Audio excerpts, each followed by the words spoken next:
Ce que Gérard Poadja fera s'il est élu, si les Calédoniens lui font confiance, c'est deux choses.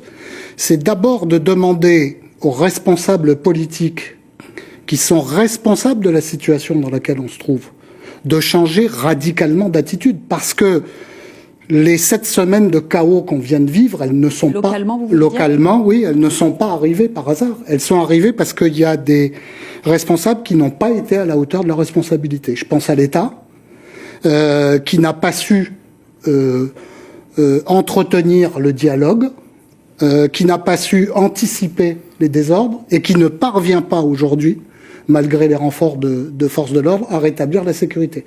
Je pense à l'Union calédonienne, je le dis en toute amitié pour Emmanuel, mais l'Union calédonienne a créé la CCAT et manifestement elle n'arrive plus aujourd'hui à contrôler l'ensemble des actions de la CCAT et c'est ce qui provoque le cortège de destruction auquel on assiste depuis cette semaine. Et puis je pense enfin, et je m'excuse pour Alcide, mais je dis les choses clairement, je pense également, non mais enfin voilà, on n'est pas dans cette situation par l'opération du Saint-Esprit. Politique, collectif. Non, mais il y a des gens qui ont mis de l'huile sur le feu par des discours radicaux, et comme les extrêmes se répondent les uns aux autres, c'est comme ça qu'on a créé les conditions du brasier. Donc la première règle pour établir la sécurité, c'est que l'État assume ses responsabilités, reprenne la main sur le dialogue, reprenne une attitude totalement impartiale, c'est que l'Union calédonienne condamne sans la moindre ambiguïté les barrages et les violences et demande d'arrêter tout ça, et c'est enfin que les loyalistes LR, qui ont tenu des discours radicaux, qui ont participé donc à cet enflammement, ils aient eux aussi une volonté sincère et réelle d'apaiser les choses et de trouver un accord. Et puis la deuxième condition pour établir la sécurité, c'est un accord politique. Et je dis bien que c'est dans cet ordre-là.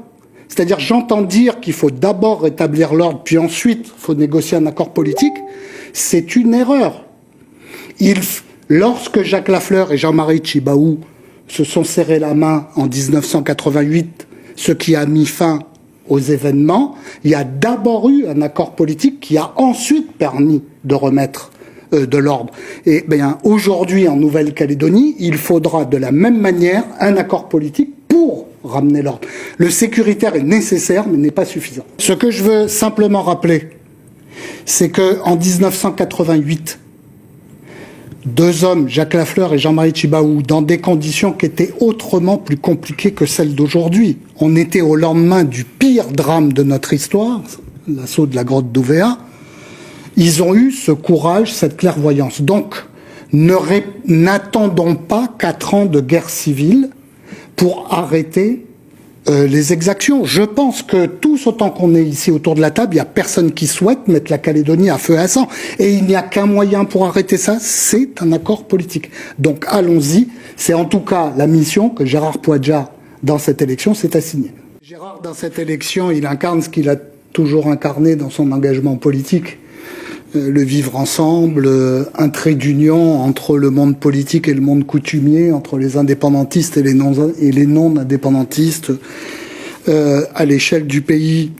Et dans cette élection, il veut être le candidat de l'espoir, c'est-à-dire l'espoir d'une solution politique qui est la seule manière de ramener la paix, l'espoir d'un retour à la sécurité pour tous et partout, et rapidement, parce que maintenant les Calédoniens n'en peuvent plus, l'espoir d'un redémarrage, d'une relance, je ne sais pas comment dire, économique, avec une reconstruction de notre économie, parce que c'est indispensable pour pouvoir procurer des conditions de vie dignes à tous les Calédoniens. Et puis l'espoir donc d'un vivre ensemble retrouvé, ressuscité. Voilà le message qu'il m'a demandé de vous passer ce soir. Eh bien, c'est parfait. Le temps pour vous aussi est écoulé. Mila Koulo-Toukoumoulis, c'est donc vous qui